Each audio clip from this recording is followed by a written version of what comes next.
Olá, pessoal, tudo bem? Estamos aqui com Saúde em Pauta. O Saúde em Pauta é um projeto da Univis que acontecerá todas as quintas-feiras do mês de abril, trazendo temas relevantes da área da saúde relacionados à pandemia que estamos vivendo. Eu sou o professor João Batista, coordenador do curso de farmácia, e estou aqui também com a professora Cláudia Andrade, coordenadora do curso de biomedicina.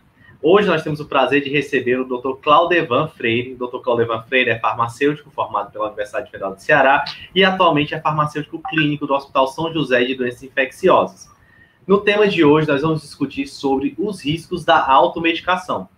Aproveito já deixa para dizer que no começo do mês, a Anvisa, a nossa agência reguladora, ela disse que a automedicação é uma prática que pode levar a reações graves ao paciente, inclusive aos óbitos. Dessa forma, gostaria de iniciar a primeira pergunta ao Dr. Claudevan, perguntando a ele o que é a automedicação e, mais uma vez, agradecendo a sua presença, Dr. Claudevan. Muito obrigado. Olá. Quando se ouve falar em automedicação, o sinal de alerta deve soar em todos os profissionais de saúde.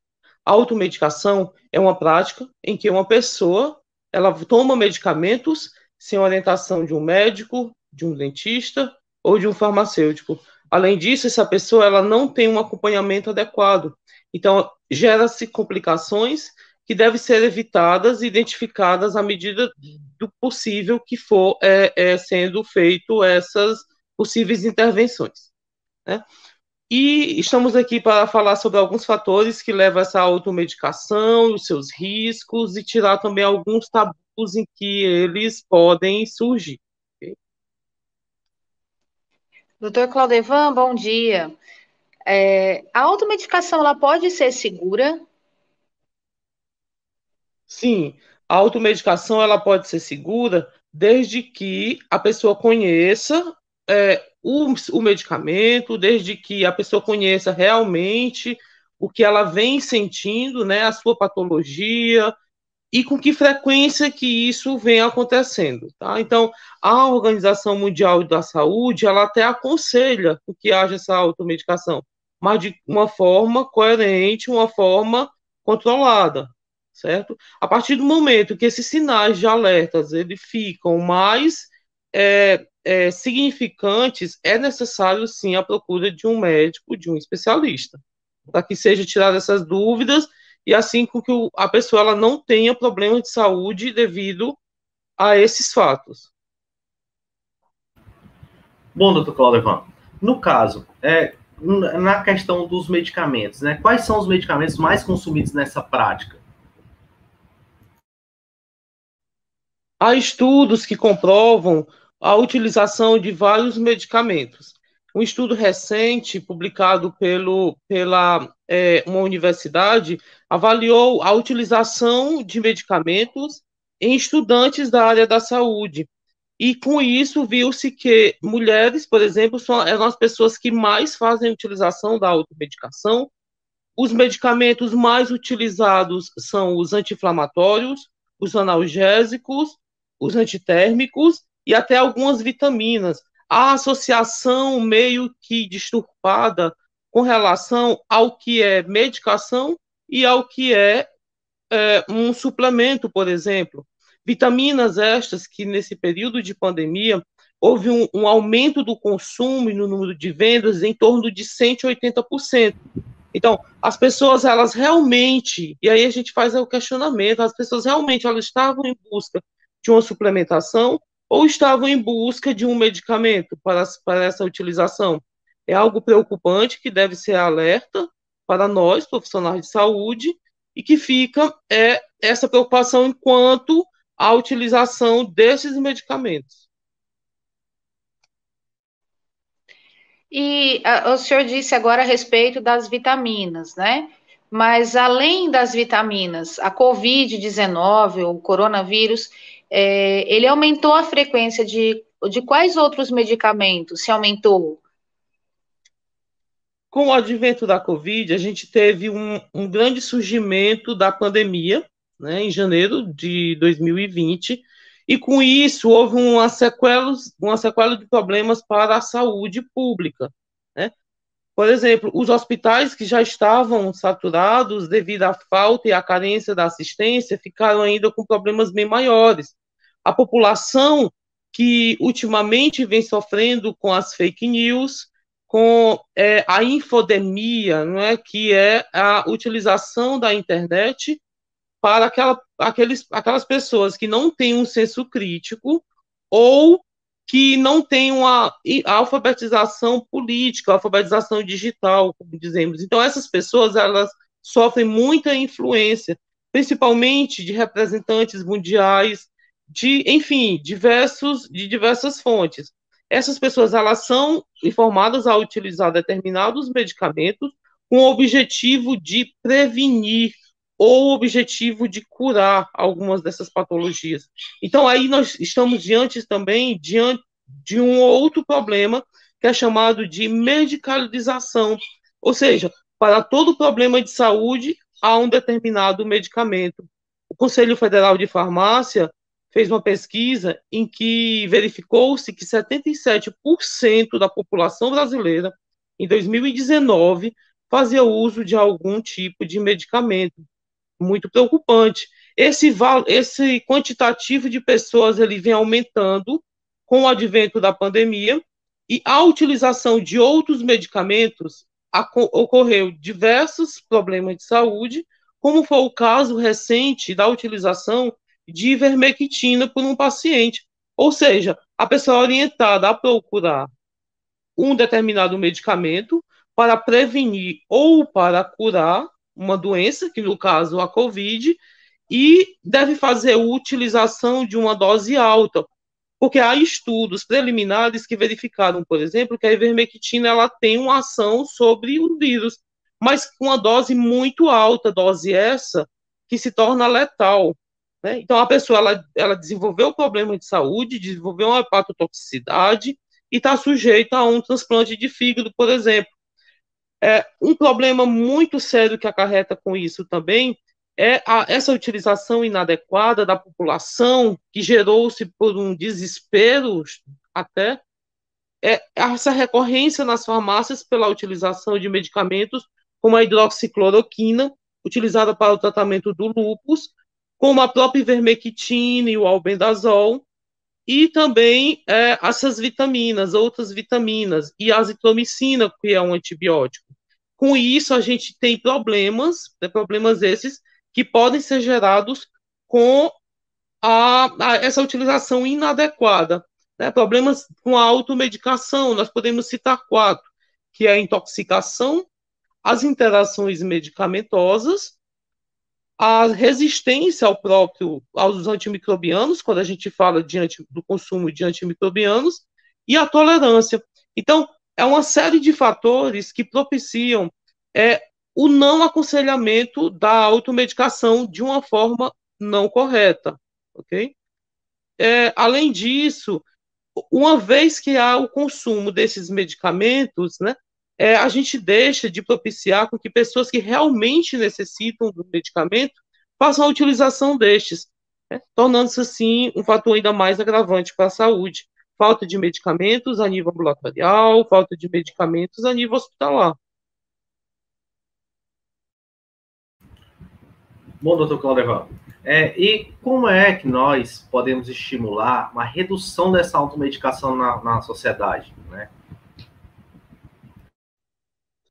Profissionais da saúde, eles devem utilizar de conhecimentos, né, da saúde comunitária, como educação em saúde, práticas de educação em saúde, né?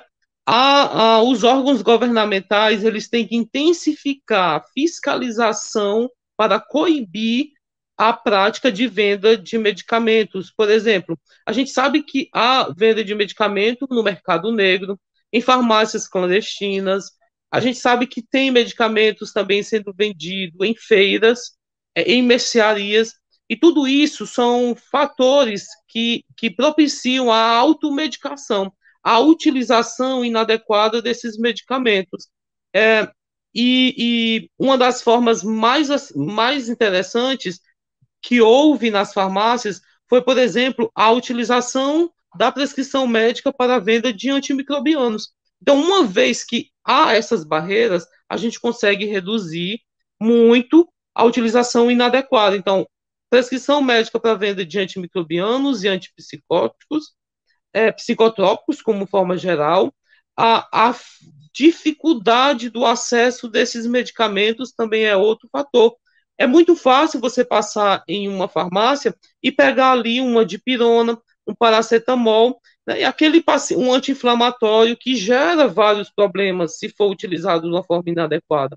Né? Então, o fácil acesso, esse livre acesso, é um dos principais fatores que deve ser retirado.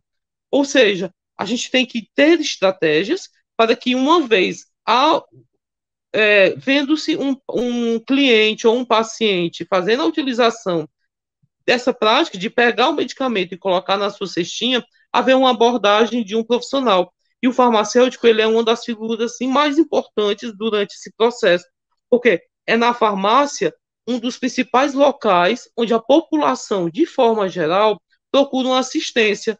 Muitas vezes, um hospital, uma clínica, ou até mesmo a unidade básica de saúde, ela não está capacitada devido à dificuldade de acesso, principalmente nesse período de pandemia, para a orientação desses pacientes. E muitas vezes esses pacientes, essas pessoas, procuram uma farmácia comunitária. E é aí onde está o profissional qualificado. E é aí onde está o farmacêutico para fazer essa abordagem, para identificar problemas relacionados à saúde, orientar esse paciente e, se possível, prescrever aqueles medicamentos isentos de prescrição, ou até mesmo aqueles medicamentos com tarja vermelha, mas que não necessitam da retenção de receita. E sim fazer uma abordagem, uma avaliação terapêutica, identificar possibilidades de interações medicamentosas e outros problemas relacionados à saúde, e fazer uma conduta e um acompanhamento adequado para cada paciente de forma individualizada.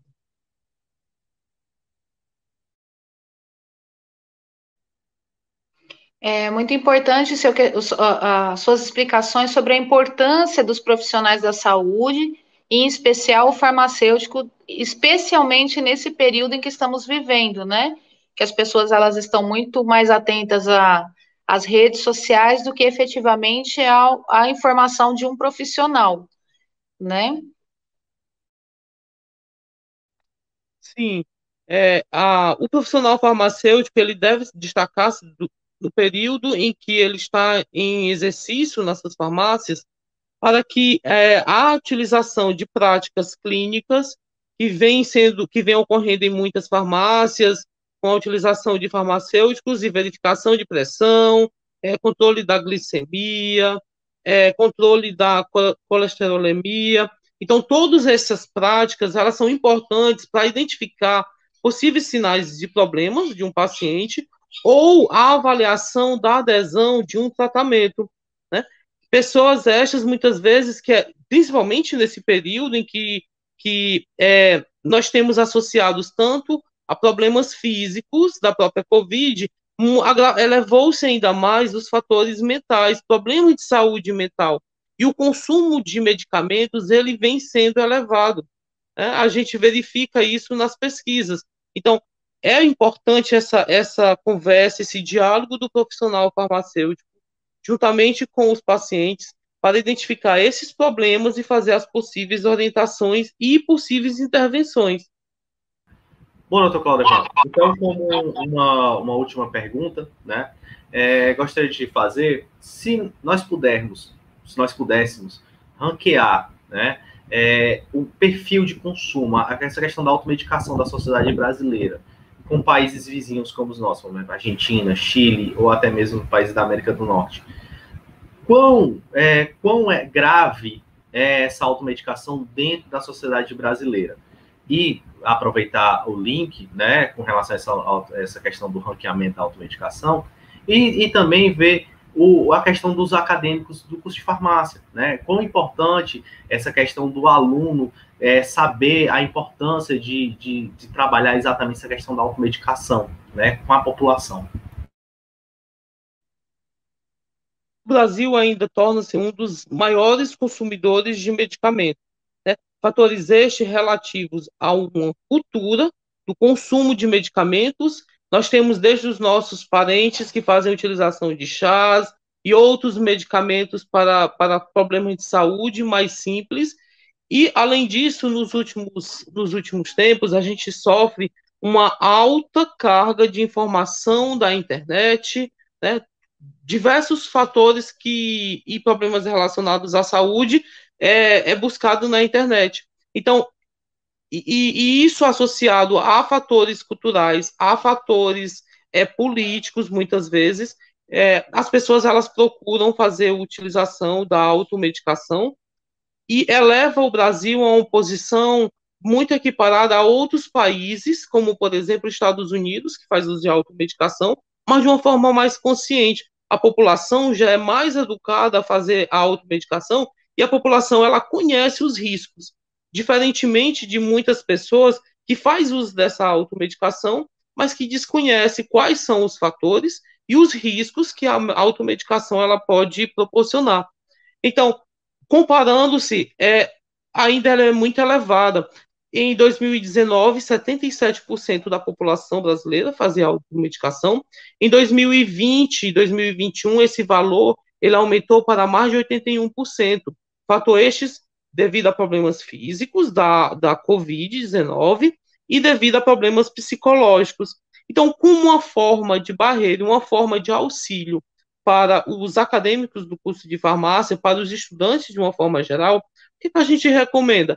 A utilização de condutas mais coerentes, fazer a utilização de protocolos, né? Utilizar as disciplinas aprendidas durante a faculdade e, com relação à orientação, procurar identificar se aquele medicamento ele é seguro para uma determinada patologia e quais os riscos, os efeitos colaterais, as contraindicações que um determinado medicamento ele pode vir a apresentar.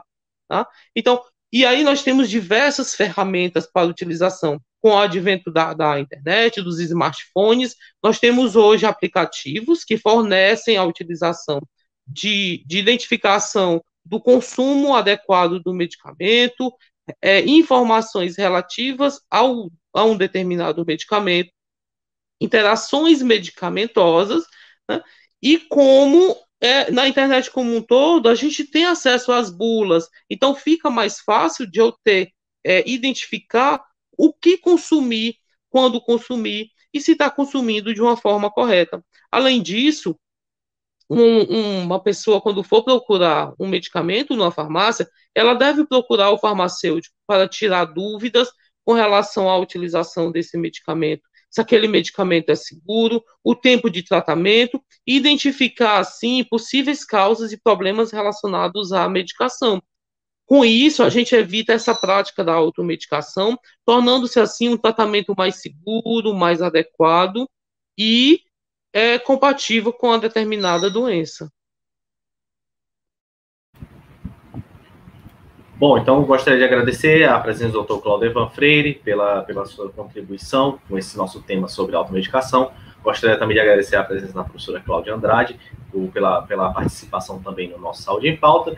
E esse foi o nosso Saúde em Pauta, pessoal. Se você gostou, deixe o seu like. Caso surjam outras dúvidas, deixe o seu comentário. Até o próximo.